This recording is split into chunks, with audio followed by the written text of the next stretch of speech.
Acheter des animaux élevés en captivité vaut mieux qu'acheter des animaux sauvages, non? Eh bien, il s'avère que ces animaux sauvages dont vous êtes tous si contrariés sont absolument nécessaires.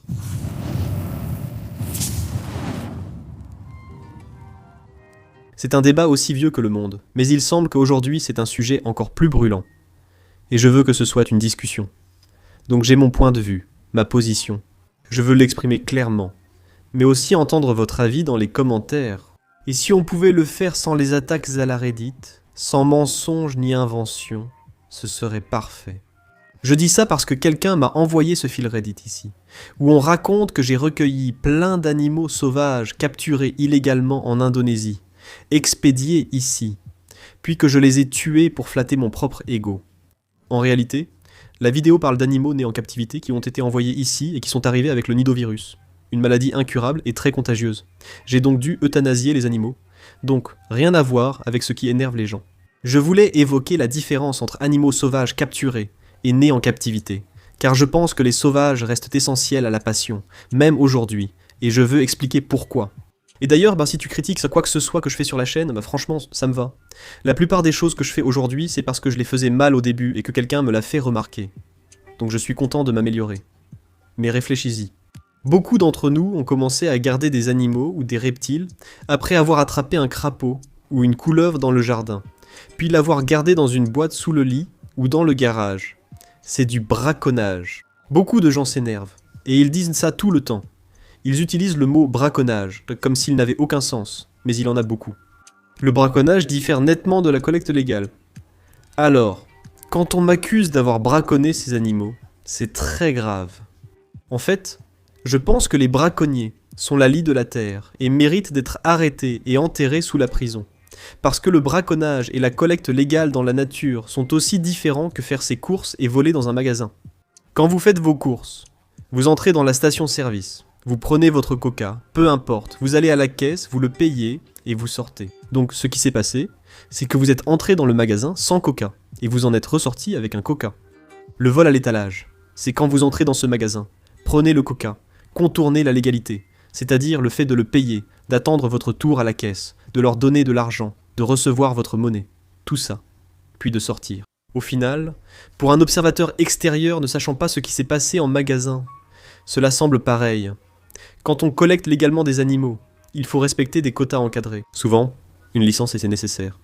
Donc, contrairement à toi enfant, qui collectionnais des crapauds, où je dis toi dans le sens large, j'ai entendu cette histoire 1 million de fois, ou des couleuvres ramassées sans permis de piégeur ou permis de pêche, parfois, cela relève en fait du braconnage, pas de la collecte.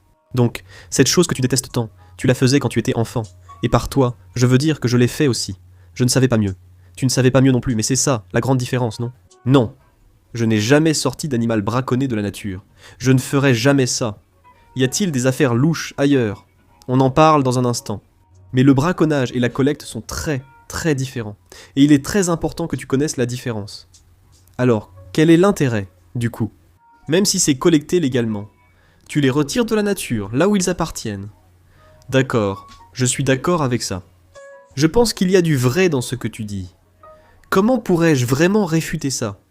Tu prends un animal de la jungle et tu l'en retires. Mais si tu regardes ça avec un dragon barbu sur l'épaule ou un gecko léopard sur les genoux, comment penses-tu qu'ils sont venus ici? Exactement de la même manière, et c'est là que je risque de ne pas plaire à une partie du public. Je pense qu'il y a une grande différence entre importer des animaux capturés pour l'élevage et simplement les avoir comme animaux de compagnie parce qu'on les trouve cool.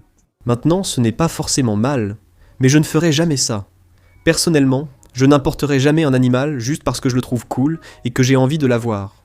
Parce que si je cherche juste un animal de compagnie, supposons que tu veuilles un collode capturé dans la nature par exemple, d'accord? C'est quelque chose que j'ai importé dans le but de l'élever. Et d'ailleurs, je l'ai fait, j'ai eu des œufs.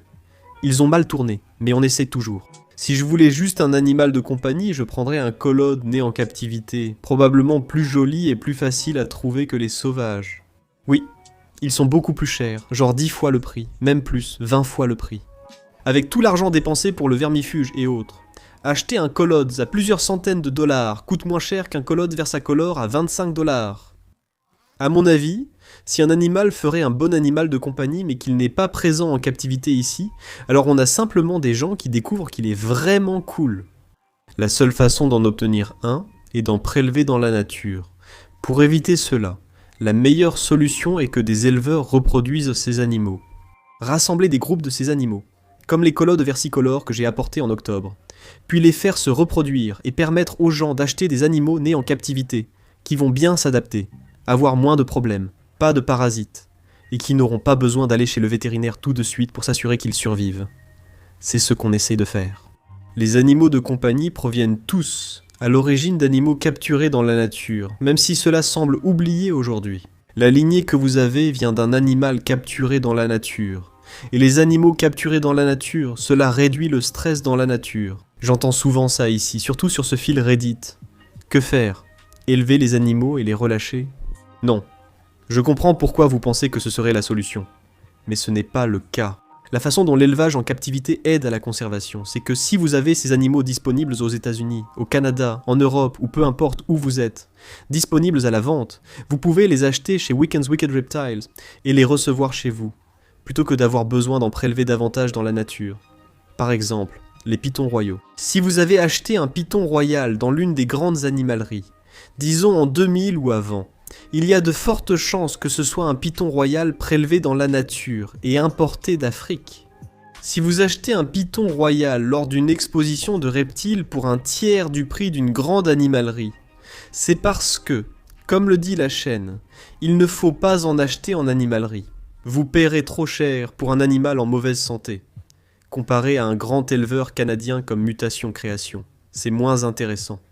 Il va vous vendre un python royal pastel ou même un python royal albinos pour moins cher que ce que vous paieriez pour un normal dans une grande animalerie. Et devinez quoi?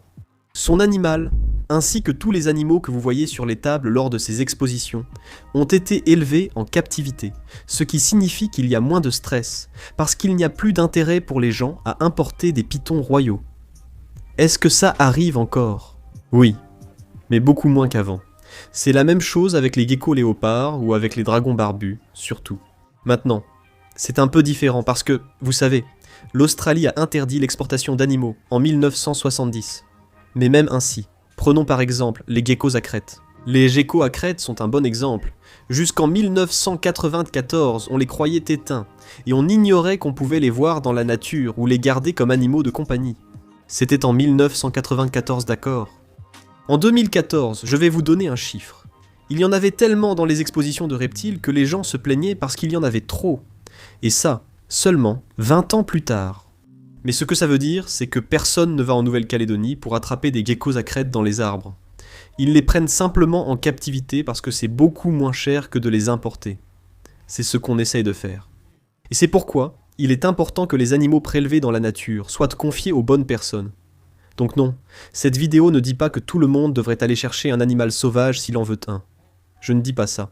Je dis qu'en tant que passion, même si on a l'impression d'être, vous savez, dans l'âge d'or, et tous ces animaux qui sont élevés en captivité, il y a encore beaucoup d'animaux vraiment fascinants, dont nous pouvons vraiment profiter en tant que passionnés. Et nous pouvons aussi aider ces animaux, en les gardant en captivité. Et même s'il est vraiment peu probable que si une espèce disparaissait dans la nature, on se tournerait vers Jean Dupont dans son sous-sol qui les élève pour les réintroduire. Au moins, ces animaux existent encore sur Terre, comme les axolotls. Ils n'ont pas été déclarés éteints, à l'état sauvage, mais je parierais ma maison, que si vous allez dans leur habitat naturel, vous n'en trouverez pas. Ils ont pratiquement disparu. Ceux-ci, s'ils ne sont pas éteints, sont selon moi fonctionnellement éteints d'après des personnes compétentes du Mexique. Mais vous pouvez en obtenir gratuitement parce qu'ils se reproduisent tellement en captivité. Donc le but n'est pas, et ne l'a jamais été, de les élever en captivité pour repeupler la nature. C'est pour éviter de devoir repeupler la nature, pour les élever en captivité et offrir de nombreux choix ici, que les gens se plaignent même de ne pas pouvoir vendre leurs pythons royaux. Alors pourquoi diable importerait-on des spécimens sauvages avec tous ces problèmes et parasites, et des croûtes sur eux? Pourquoi payer plus cher pour un animal mordu dans une termitière, alors qu'on peut acheter un spécimen au gène récessif et aspect incroyable pour moitié prix? Voilà comment fonctionne la conservation en élevage en captivité, et la préservation des lignées. Il y a des gars comme Garrett Hartle de Reach Out Reptiles, qui élève ces localités spécifiques de pitons réticulés. Je veux dire, ils ne seront peut-être plus là dans 50 ans, on n'en sait rien. Mais si des gars comme lui travaillent vraiment sur les localités ou sur des espèces spécifiques dans certains cas, alors on aura toujours ces animaux ici sur Terre. Maintenant, je pourrais partir sur une digression pour expliquer pourquoi. Je pense que c'est aussi pour ça que les lois sur les reptiles et les interdictions stéréotypées sont vraiment stupides. Parce que par exemple, si vous vivez aux États-Unis et que vous souhaitez une iguane à bande des Fidji, Brachylophus ou à langue rayée, peu importe, la seule façon d'en obtenir un, c'est illégalement. Et si vous l'obtenez illégalement, il y a de fortes chances qu'il ait été introduit en contrebande de quelque part, parce que vous ne pouvez pas les élever légalement là-bas. Sauf si vous êtes dans un zoo qui ne vend pas ces animaux au public. Comment les gens peuvent-ils en obtenir un? Peut-être l'ignorez-vous, mais certains contournent les lois en passant par le marché noir, donc ils l'obtiennent en contrebande. Au lieu de dire « et Canada et Europe », on peut les obtenir chez vous. Il est inutile de les prendre dans la nature, car vous pouvez les acheter au Canada ou en Europe, bien moins cher que par la contrebande. Bref, c'est un tout autre débat sur les lois concernant les reptiles et tout ça. Donc, pour résumer, j'ai vu ce commentaire tellement de fois, et je ne veux pas le dire de façon condescendante. L'ignorance veut simplement dire que vous ne savez pas vraiment de quoi vous parlez. Et ce n'est pas grave, c'est pour ça que je suis là. Car si vous m'aviez demandé en 2014, avant de comprendre la différence entre braconnage et chasse, je n'aurais pas su la faire non plus. J'aurais sûrement pensé comme vous. Mais quelqu'un m'a expliqué, et j'ai approfondi le sujet. Maintenant, je comprends vraiment. C'est finalement assez évident. Bref, pour résumer tout ça joliment, je ne suis pas d'accord avec ce récit, et je voulais que ce soit clair. Et la raison pour laquelle j'ai même mentionné des animaux qui, vous savez, étaient faciles à trouver, comme vous le verrez dans le fil, c'est parce que les localités ne le sont pas. Chez les pitons verts arboricoles, les designers sont tendance, mais il s'agit souvent d'un mélange de localités. Je préférais les localités pures. Donc, pour obtenir des localités pures, elles n'étaient pas disponibles ici, je dois les importer d'ailleurs. Si je les importe des États-Unis ou d'Indonésie, où ils sont élevés en captivité, ces bébés, et non en élevage intensif, quelle est la différence ? Quoi qu'il en soit, cela dit, ça ne me dérange pas, tu sais, si les gens disent du mal de toi sur Internet. Si tu n'as pas de détracteurs sur Internet, c'est probablement que tu ne fais pas les choses correctement. Non, pas assez de gens savent qui tu es. Donc, je voulais clarifier ce point, et expliquer pourquoi les animaux prélevés dans la nature sont si essentiels pour ce hobby. Alors oui, c'est un peu dérangeant de savoir qu'on les prélève directement sur les arbres ou autres, je comprends tout à fait. Mais si on le fait correctement, on peut s'assurer que ça n'aura plus besoin d'arriver. Et ces animaux que nous utilisons pour éduquer les gens, pour aimer dans le cadre de notre passion et leur offrir la meilleure vie possible, eh bien, c'est ça l'idée. Je regarde aussi les commentaires. Si tu les ramènes et qu'ils meurent, ils ne seraient pas morts. Je ne sais pas comment vous voyez la vie sauvage, mais chaque animal en captivité vit mieux que dans la nature. Désolé. Je sais qu'ils sont en boîte, mais comparé à la sécheresse, la famine, les maladies et les prédateurs dans la nature, garder un dragon barbu dans un 120 x 60 x 60, c'est presque le Club Med. Merci d'avoir regardé. Faites-moi savoir votre avis dans les commentaires ci-dessous. Ayons une discussion constructive et ne manquez de respect à personne, ça n'aide personne.